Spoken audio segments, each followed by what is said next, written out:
Don't say what's your profession, what's your occupation.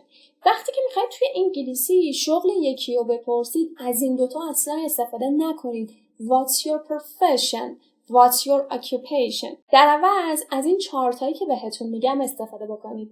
با ادامه ویدیو همراه باشید.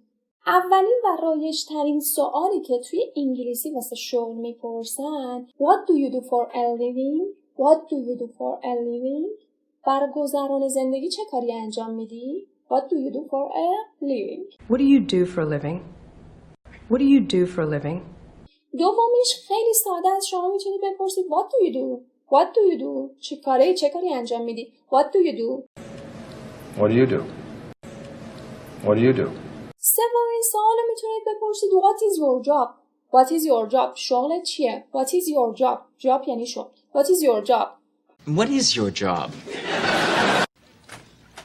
What is your job?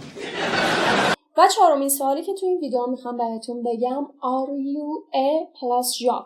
Are you a plus job? Are you a بلو شغلی که هستش، شغلی که توی ذهنتون هستش. مثلا Are you a teacher? Are you a teacher? Are you a doctor? Are you a doctor? Are you a plus job? Are you a بلو اون شغلی که میخواید بپرسید. و در جواب شما یا میگن yes یا میگن no. Are you a doctor? Are you a doctor? پس اگه میخواد شغل یکی رو بپرسید اصلا نگید که What's your profession? What's your occupation? اینا رو اصلا نپرسید و از جایگزیناش که بهتون گفتم استفاده بکنید. دوستان ما رو حتما به دوستاتون معرفی بکنید و اینکه حتما ما رو حمایت بکنید، لایک بکنید، سیو بکنید ویدیومون رو تا ما بتونیم بهتر براتون ویدیو تولید بکنیم. Take care and bye.